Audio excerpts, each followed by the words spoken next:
Hello. Hello.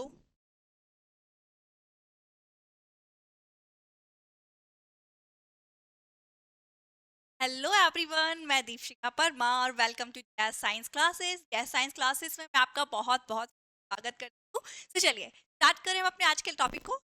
ये हमारा 10th class है, लेक्चर नंबर है। सो आइए हम लेक्चर 4 स्टार्ट करते हैं। वॉइस क्लियर आ रही है? आज कोई वॉइस इशू नहीं है ना? पक्का? अगर हो तो अभी बता दीजिए, है ना, ताकि मैं थोड़ा ध्यान दे लूँ। एवरीथिंग इज ओके मेरे हिसाब से सब यहाँ पे ठीक है। अगर कोई दिक्कत होती तो आप मुझे जल्दी कमेंट कीजिए। ओके, चलिए स्टार्ट करें हम अपने लेक्चर को।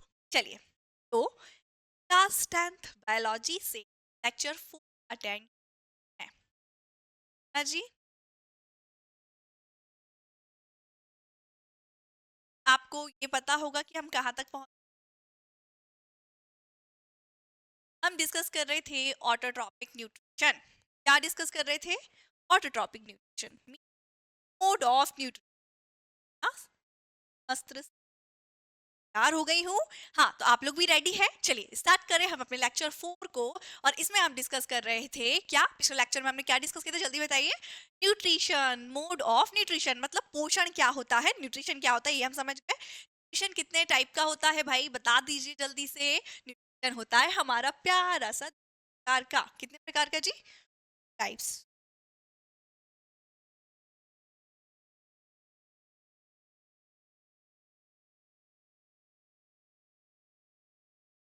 एक मिनट दीजिए थोड़ा सा।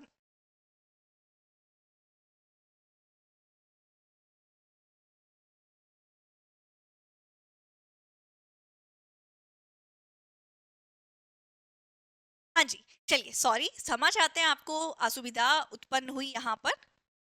अब मेरे हिसाब से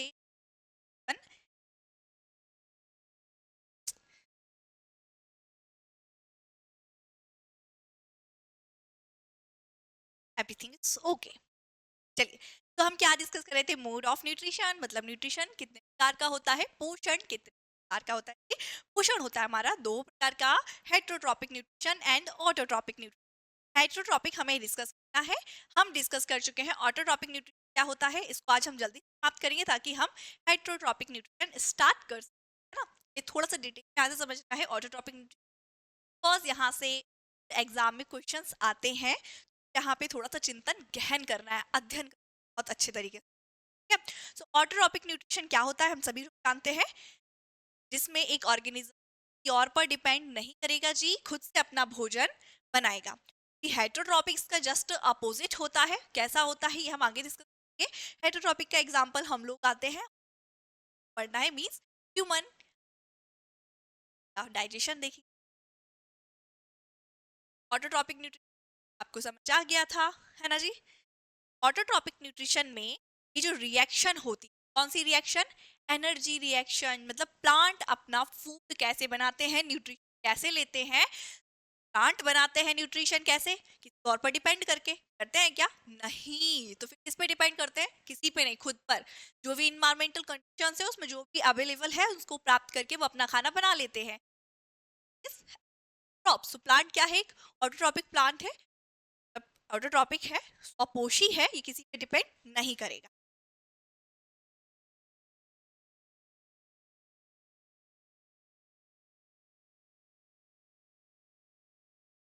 चलिए, दिक्कत नहीं होगी। हाँ जी, आवाज आ रही है? चलिए ठीक है। तो प्लांट क्या है? ऑटोट्रॉपिक है, मींस स्वपोषी है, ये भोजन के लिए किसी पर भी डिपेंड नहीं करते। क्या करते हैं ये? इन्वायरमेंट में CO2 प्रेजेंट होती है, वो किससे मिलती है? हम लोगों से। वाटर मिल जाता है, नेचुरली प्रेजेंट होता है ना। एंड फिर उसके पास होता है सनलाइट, एब्जॉर्प्शन में हेल्प करता है। ये ले करके क्या कर लेते हैं? पूरी रिएक्शन कर लेते हैं, अपना उस बना लेते हैं, मतलब फूड बना लेते हैं और वेस्ट निकाल देते हैं क्या? CO, sorry O2। एंड बचा हुआ एक्सेस वाटर मतलब H2O रिमूव कर देते हैं। ये रिएक्शन कैसे होती है जी? चलिए, यहाँ थोड़ा सा आपको अध्ययन करना है, थोड़ी सी योग्य बात है तो यहाँ पर लिखा हुआ है, समझ में आ गया होगा। एक लाइन है जिसे आपको हाईलाइट करनी है, अभी आपको बताया जाएगा।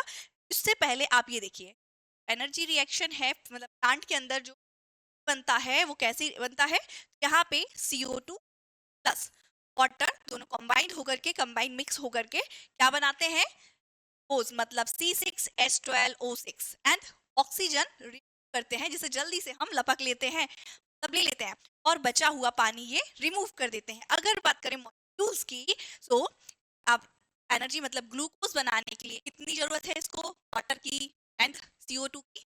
तो CO2 की बात करें तो CO2 के 6 मॉलिक्यूल वाटर के 12 मॉलिक्यूल से जब कंबाइंड होते हैं तो क्या बनाते हैं, C6 और H12O6 एंड ऑक्सीजन रिमूव करते हैं एंड 6 वाटर के मॉलिक्यूल करेंगे यहाँ से, है ना। तो ये रिएक्शन ऐसी नहीं हो जाएगी कि आपने भाई कभी भी अपने हिसाब से एक प्लांट को पानी दे दिया और CO2 हम फिल कर रहे हैं, वो बाहर निकाल रहे हैं, एक्सेल कर रहे हैं, मिल जाएगा। तो अब इसका मतलब ये नहीं है कि प्लांट रात में भी खाना बना लेंगे। कुछ प्लांट बनाते हैं और बनाती हैं डेजर्ट प्लांट।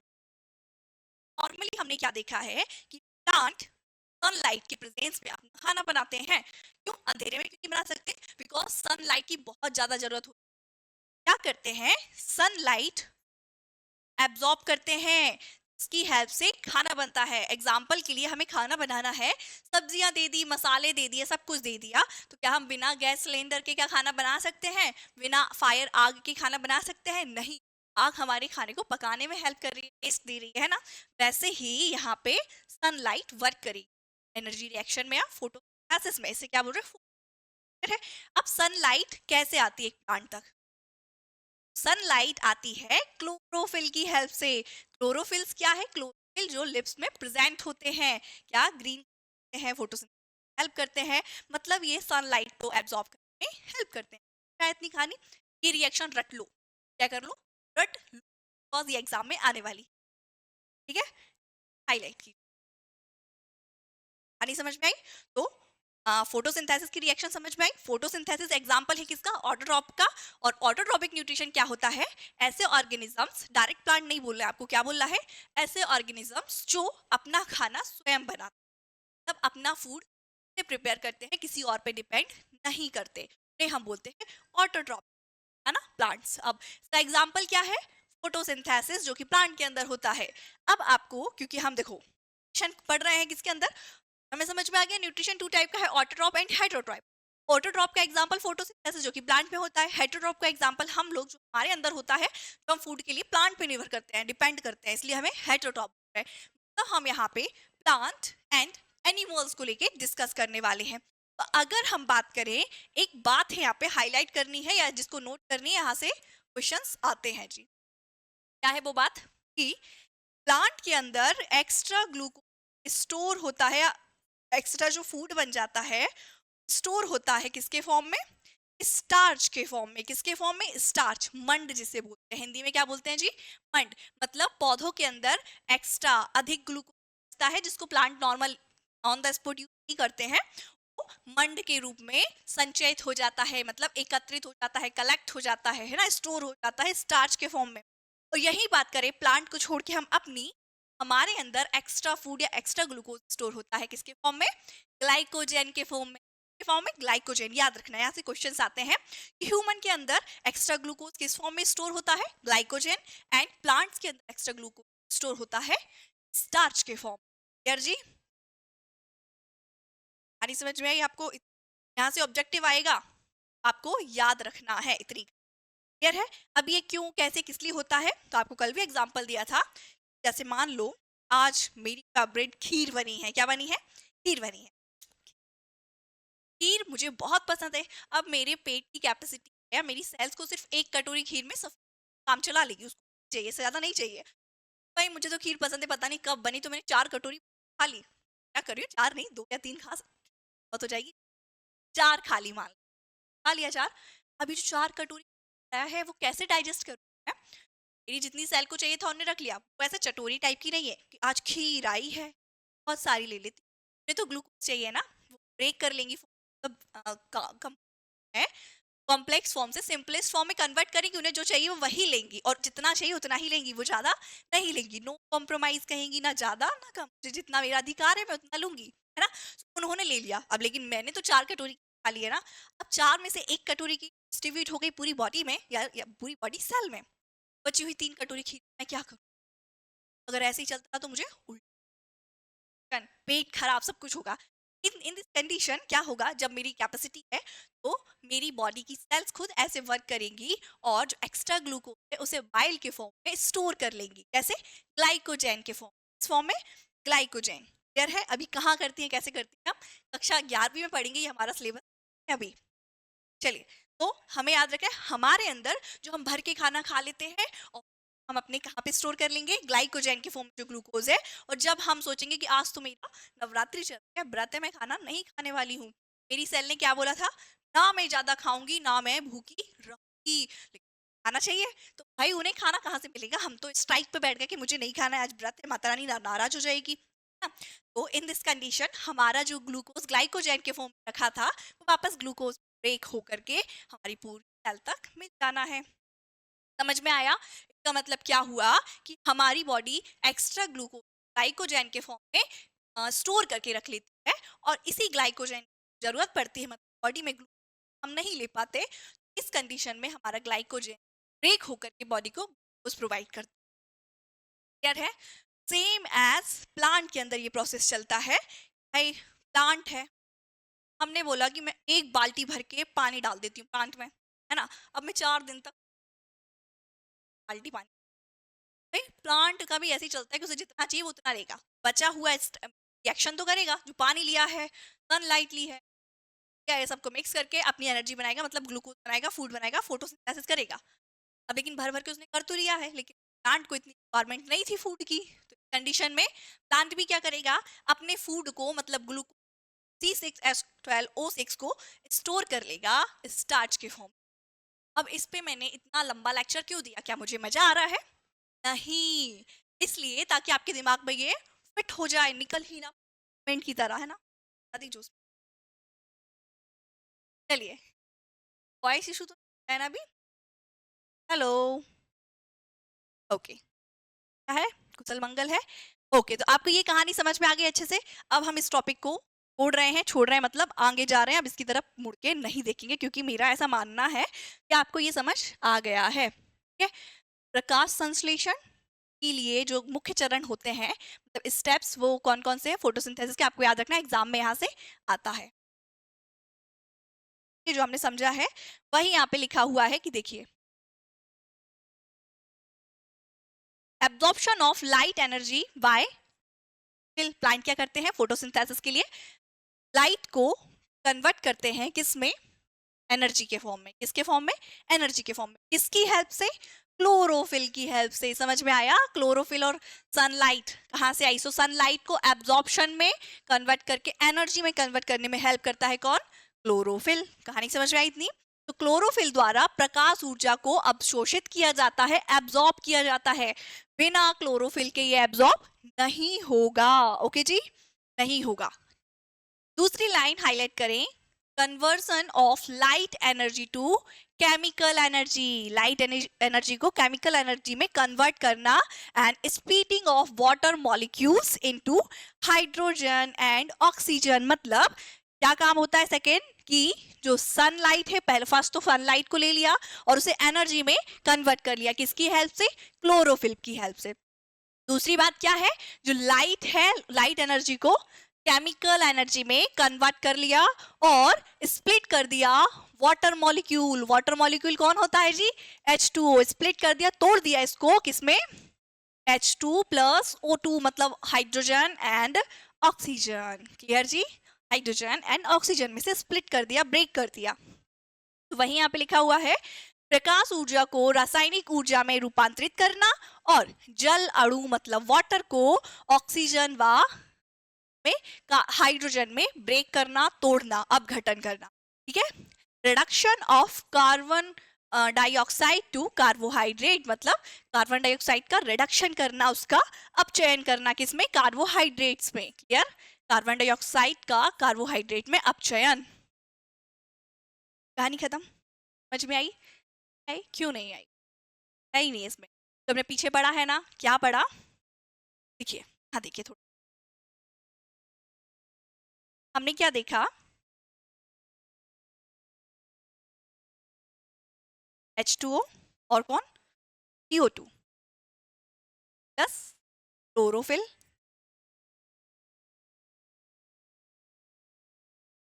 एवं अल्ट्रावायलेट रेज मतलब यूवी रेज मतलब सनलाइट मिल करके क्या बनाएंगी C6H12O6 एंड H2O एक्सिस निकालेंगी एंड CO2 सॉरी ऑक्सीजन क्या निकालेंगी जी oxygen. So this is your photosynthesis reaction. अब ये कैसे हो रही है तो यहीं यहाँ पे लिखा हुआ है कि absorption of light energy by chlorophyll. ये जो लाइट है ना यूवी रेज जो सनलाइट से आ रही है ये किसकी हेल्प से एब्जॉर्ब हो रही है प्लांट की लीफ में क्लोरोफिल की हेल्प से. ठीक है.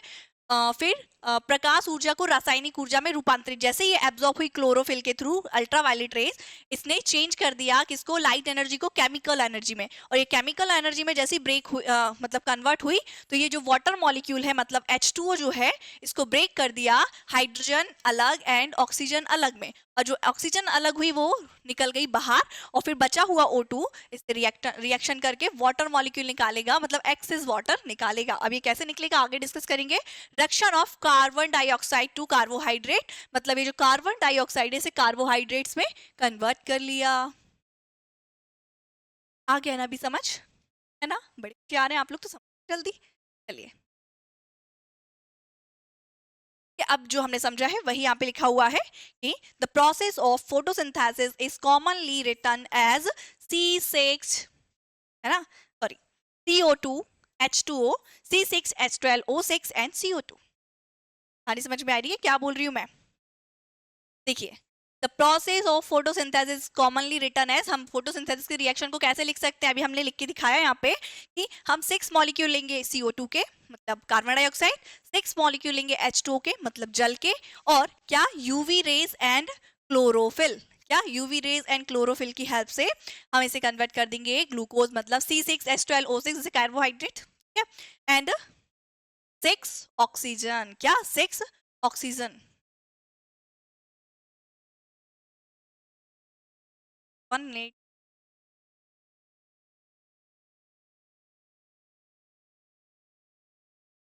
चलिए कहानी इतनी समझ में आई आपको. आशा करते हैं कहानी आपको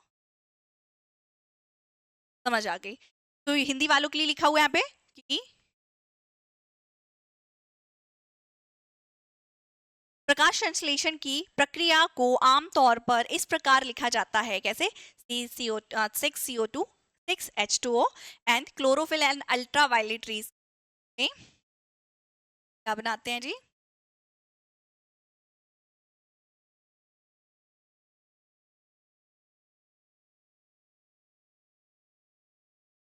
C6H12O6 एंड 6O2 मतलब ऑक्सीजन. ठीक है. इसका मतलब ये कि अभिकारक 6 कार्बन डाइऑक्साइड अणु को 6 पानी के अणु क्लोरोफिल मतलब तीर द्वारा निहित मतलब द्वारा कैप्चर की गई प्रकाश ऊर्जा द्वारा एक चीनी अणु मतलब ग्लूकोज जिसे बोल रहे हैं सुगर और 6 ऑक्सीजन अणु उत्पादों मतलब निकालते हैं में परिवर्तित कर देते हैं CO2 एंड हाइड्रोजन को किसकी हेल्प से ultraviolet rays and chloro help से. यानी इतनी समझ में आई आपको. आगे जी अच्छे से अब हम बात करेंगे स्वपोषण. अच्छा इससे पहले आपको एक कहानी समझाना है. यहाँ पे देखिए आप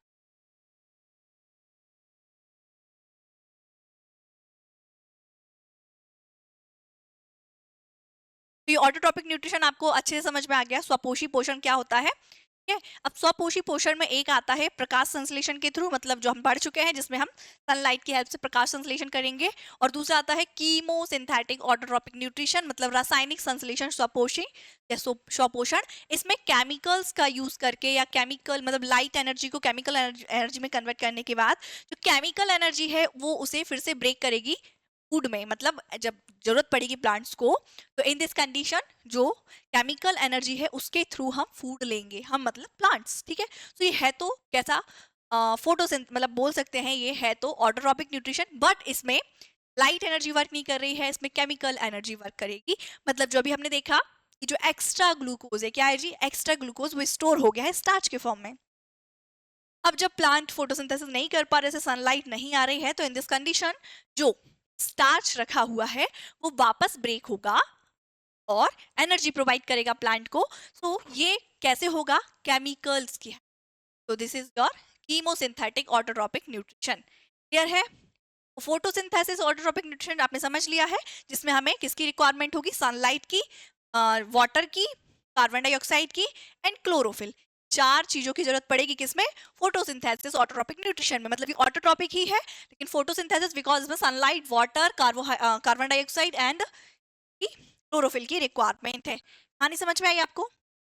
अब स्टोमेटल पोर्स क्या होते हैं ये बात करेंगे। देखिए, आपने पूरी कहानी समझ ली। क्या समझ ली पूरी कहानी? कि एक प्लांट कैसे फोटोसिंथेसिस कर रहा है, मतलब ऑटोट्रोपिक न्यूट्रिशन लेता है, ये तो समझ में आ गया कि खुद से अपना खाना बनाता है। लेकिन अपना खाना कैसे बनाता है? बाय फोटोसिंथेसिस, मतलब प्रकाश संश्लेषण के द्वारा। अब ये प्रकाश संश्लेषण कैसे होता है? तो आपने देखा क्या, एक प्लांट, जैसे मान लीजिए एक प्लांट है, प्लांट की लीव्स, क्या प्लांट की फोटोसिंथेसिस रिएक्शन के थ्रू क्या बनाती हैं जी, फूड बनाती हैं। क्या बनाती हैं? फूड बनाती हैं। कैसे?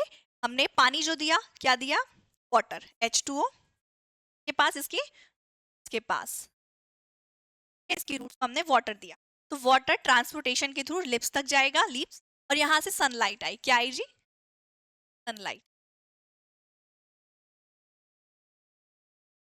ठीक है, सनलाइट इसने एब्जॉर्ब कर ली, किसकी हेल्प से, क्लोरोफिल की हेल्प। क्लियर है? क्लोरोफिल की हेल्प से इसने एब्जॉर्ब कर लिया। क्लियर है? और खाना बना लिया, मतलब C6H12O6 बना लिया, और यहाँ से CO2 ऑक्सीजन रिमूव, क्या कर दिया, ऑक्सीजन रिमूव कर दिया, और यहीं से दिया था। मतलब जो हमने रिएक्शन देखी है, क्या, H2O प्लस और अल्ट्रावायलेट रेस में सनलाइट, क्या बोल रहे हैं, सनलाइट। क्लियर है? लाइट मिलकर क्या बना रही है जी, C6H12O plus plus plus oxygen and बचा हुआ एक्सेस वाटर भी कभी कभी निकालेंगी। तो अब ये रिएक्शन कैसे चलेगी भाई, मतलब ये CO2 कैसे जाएगा प्लांट के अंदर, और ये ऑक्सीजन कैसे आएगा। ग्लूकोज का तो समझ में आ गया कि ग्लूकोज जो बना है वो कहीं ना कहीं कहाँ पे डिपॉजिट हो रहा है, फूड में जो कि हम ले रहे हैं। एप्पल खाया, एप्पल के अंदर ग्लूकोज है, ऑरेंज खाया, बनाना खाया, जितने भी प्लांट प्रोडक्ट खा रहे हैं, मतलब फ्रूट वगैरह, इन सब के अंदर ग्लूकोज है, बिकॉज इसके अंदर ग्लूकोज ही स्टोर हो रहा है। इसलिए हमारी बॉडी में ग्लूकोज कैसे आता है, आपको समझ में आया जी? क्लियर? अब बात करें हम ऑक्सीजन की, सो ये ऑक्सीजन बनने के बाद ये बाहर कैसे आ रही है, तो आप कहेंगे गैस से निकल जाएगी। लेकिन भाई, क्या हम यहाँ से ऑक्सीजन अंदर डालते हैं, क्या यहाँ से ऑक्सीजन अंदर डालते हैं? ऑक्सीजन हम अपनी नोज से अंदर लेते हैं और यहीं से CO2 बाहर निकालते हैं। एक पाथ है, एक रास्ता है। सेम एज ये एक्सचेंज ऑफ गैसेस कैसे होगा प्लांट के अंदर, तो प्लांट की लीफ को देखा होगा, एक माइक्रोस्कोपिक इसमें पोर्स होते हैं। अगर हम इसको डिटेल में देखें, मतलब इसको माइक्रोस्कोप के थ्रू एक लीव्स को देखें, पत्ती को देखें, इस पत्ती के अंदर छोटे छोटे ऐसे पोर्स होंगे। क्या होंगे जी, पोर्स, छेद।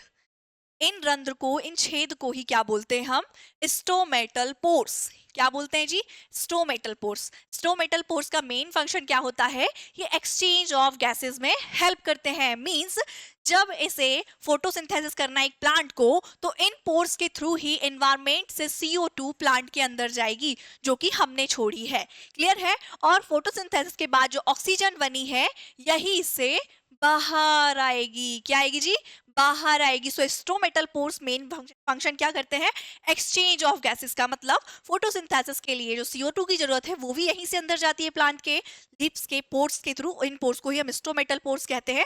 एंड दूसरा main and most important function, क्या, एक्सचेंज ऑफ गैस तो ही कर रहा है, मतलब CO2 को अंदर ले रहा है, CO2 को बाहर, ऑक्सीजन को बाहर निकाल रहा है। और दूसरा फंक्शन है, ये ट्रांसपीरेशन करता है। क्या करता है जी, ट्रांसपीरेशन। ट्रांसपीरेशन क्या होता है, जानते हैं आप सभी लोग, समझदार हैं। जो एक्सेस ऑफ वाटर है प्लांट के अंदर, जो एक्स्ट्रा वाटर बच रहा है फोटोसिंथेसिस के थ्रू, तो इसको ये यहाँ से बाहर निकाल देते हैं। क्या करते हैं जी, बाहर निकाल देते हैं। या फिर समझ गए, जैसे आपने टाइम देखा होगा, ओस की बूंदे, पता नहीं सही एग्जांपल दे पा रही हो नहीं, अच्छा आप ध्यान से समझिए, अभी आपको समझ आ जाएगा स्ट्रोमेटल पोर्स क्या होते हैं। So, stomata are small pores present in the epidermis. कहाँ पे present होते हैं ये, लिप्स की epidermis, मतलब आउटर साइड पे, आउटर साइड जो लेयर है उसको बोल रहे हैं। So, stomata are small pores present in the epidermis of leaves. Epidermis of leaves. The regulate the process of, किन किन प्रोसेस को रेगुलेट करते हैं? ट्रांसपिरेशन। किसको जी? ट्रांसपिरेशन। क्या होता है transpiration? Removal of excess water या फिर एक्स्ट्रा वाटर, ठीक है, या वीवी लिख देते हैं वेपर, वेपर के फॉर्म, ठीक है। एक्स्ट्रा वाटर को बाहर निकालते हैं प्लांट से। एंड दूसरा गैसियस एक्सचेंज, मतलब एक्सचेंज ऑफ गैसेस। अगर ये एक पत्ती है तो इस पत्ती में ये स्टोमेटल पोर्स क्या करेंगे? CO2 को अंदर डालने का काम करेंगे एंड ऑक्सीजन को बाहर निकालने का काम करेंगे। कहानी समझ में आई जी आपको? हिंदी वाले समझ लीजिए इसे कि पौधों की आवाज आ रही है, पौधों की पत्तियों में एपिडर्मिस कोशिका के ऊपर छोटे छोटे छिद्र होते हैं जिन्हें हम रंध्र मींस स्टोमेटा कहते हैं, जो एक जोड़ी रक्षक कोशिकाओं में घिरे होते हैं। मतलब हमें इनका स्ट्रक्चर देखना है जो कि एग्जाम में आता है, बहुत लल्लू टाइप का एग्जाम्पल है इसका, मतलब स्ट्रक्चर है। ये काम क्या करते हैं? बाष्पोत्सर्जन में सहायता प्रदान करते हैं। बाष्पोत्सर्जन मतलब ट्रांसपीरेशन, मतलब जो भी बचा हुआ जल है उसको बाहर निकाल बाष्प के फॉर्म में। एंड पर्ण के आंतरिक ऊतक और बाह्य वातावरण के मध्य गैसियस विनिमय बनाते हैं। गैसियस मतलब गैस, गैसीय विनिमय बनाते हैं। क्लियर है? ये स्ट्रक्चर ऑफ स्टोमेटा क्या है जी? स्ट्रक्चर,